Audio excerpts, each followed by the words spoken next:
আমাকে আপাই কত কিছু বললে দেশে কোনো সুনাম নাই কেন? বাংলাদেশের মানুষ আপা, বাংলাদেশের মানুষ উপকারের প্রতিদান কখনো দিতে পারে না। তুমি ছাড়া আমরা অসহায় মা, আর কতদিন বেঁচে থাকবো মা?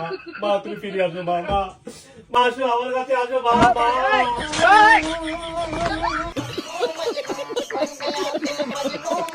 হ্যালো বন্ধুরা, সবাই কেমন আছেন? আশা করি প্রত্যেকেই ভালো আছেন। আজকের ভিডিওতে নিয়ে এসেছি শেখ হাসিনাকে নিয়ে টিকটকের কিছু হাস্যকর ভিডিও। একটি মানুষ ছিল না প্রতিবাদ করার? কেন করতে পারেনি? এত বড় সংগঠন, এত সমর্থক, এত লোক, কেউ তো একটা কথা বলার সাহস পায়নি। ওবায়দুল কাকুকে নিয়ে অস্থির ফানি ভিডিও। আমি ওবায়দুল স্যারকে মিস করছি। আসলে যাই হোক না কেন, উনার অবদানেই আমরা আসলে স্বাধীন হতে পেরেছি।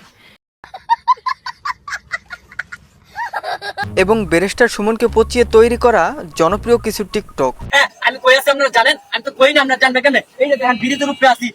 গাইস, পুরো ভিডিওটি দেখলে হাসি থামানো অসম্ভব, তাই একটু স্কিপ না করে ভিডিওটিতে একটি লাইক দিয়ে শেষ পর্যন্ত দেখতে থাকুন।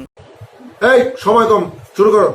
তো গাইস, চলুন শুরু করা যাক। গাইস, শুরুতেই দেখুন 5ই আগস্টের আগে হেলমেট বাহিনীরা হাসিনা খালাকে কি বলল। আফা চিন্তা করি না আফা, ছাত্র সমাজরা একবার পুরো ফিটিং করে এসে আফা, আমরা হেলমেট বানিয়ে আসি না আফা, আপনার কোনো চিন্তা না আফা, আমরা আসি আফা, আমরা আসি আফা, আপনার লোক আমরা আসি আফা। গাইস, এবার তাহলে 5ই আগস্টের পরের কাহিনী দেখুন। মা তুমি ফিরে আসো মা, তুমি ছাড়া আমরা অসহায় মা, আর কতদিন বেঁচে থাকবো মা? মা তুমি ফিরে আসো মা, মা মা আসো মা, মা মা মা মা আসো মা, আমার মা আসো আমার কাছে আসো মা, মা।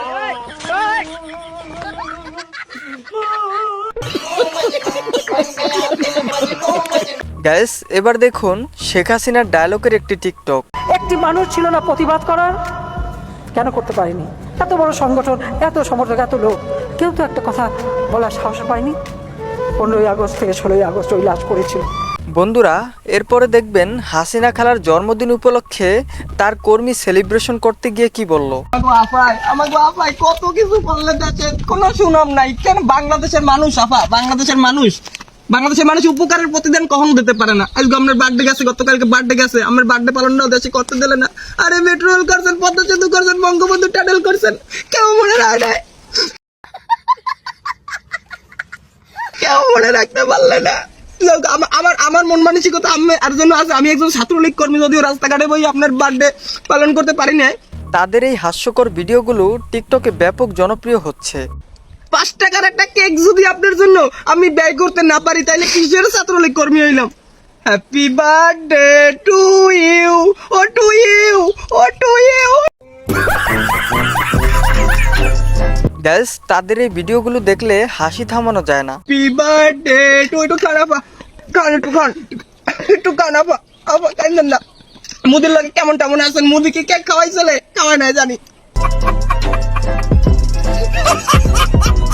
তো গাইস, এবার দেখবেন কিছু সুবিধাবাদীরা বক্তব্য দিয়ে কি বলল।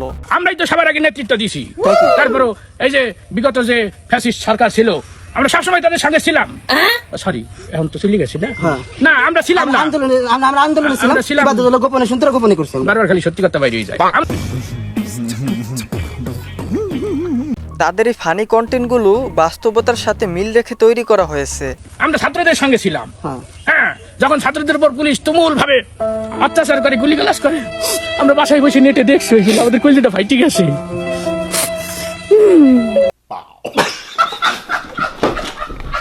তো গ্যাস, এরপরে দেখবেন ওবায়দুল কাকুর অবদানে নাকি দেশ স্বাধীন হয়েছে। আমি ওবায়দুল স্যারকে মিস করছি। উনার অবদানেই আমরা আসলে স্বাধীন হতে পেরেছি। না উনি উল্টাপাল্টা কথা বলতো, না আপা খেপে যেত, না আমরা স্বাধীন হতাম না। ওবায়দুল কাকুর ডায়লগগুলো নেট দুনিয়া ব্যাপক জনপ্রিয় হয়েছে।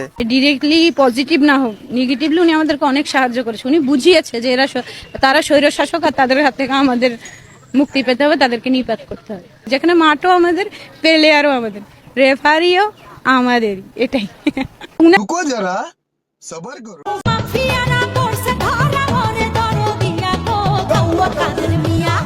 তো গ্যাস, কাদের কাকুকে নিয়ে এই গানটি ব্যাপক জনপ্রিয় হয়েছিল।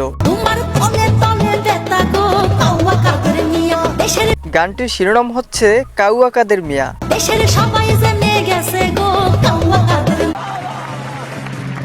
তো গ্যাস এবার দেখবেন ব্যারিস্টার সুমনকে পচিয়ে কিভাবে টিকটক ভিডিও করলো। হ্যাঁ আমি কই আছি আপনারা জানেন, আমি তো কই না, আপনারা জানবেন কেন? এই যে দেখেন ব্রিজের উপরে আছি, ব্রিজের উপরে দেখেন কি একটা ঘটনা, এই যে রাস্তার সাইড দেয় এরকম বড় যদি একটা কথা থাকে দেখেন আমার পুরো হাত কাছে, এর মধ্যে যদি মানুষ পড়ে 6 মাইল লাগবে এই জায়গা করলে আমার মনে হয় মানুষ আর বিচার পাইতো না।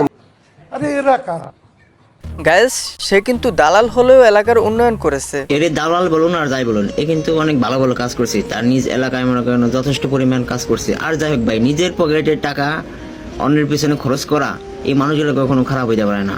তো বন্ধুরা ভিডিওটি কেমন লেগেছে, বিশেষ করে কোন ডায়লগটি আপনার কাছে সবচেয়ে বেশি ভালো লেগেছে অবশ্যই কমেন্ট বক্সে লিখে জানাবেন। গাইস আজকের মতো বিদায় নিচ্ছি, আর এরকম নিত্য নতুন ভিডিও পেতে আমার চ্যানেলটি সাবস্ক্রাইব করে পাশে থাকা বেল আইকনটি বাজিয়ে দিবেন। দেখা হবে নতুন কোনো ভিডিওতে। আল্লাহ হাফেজ।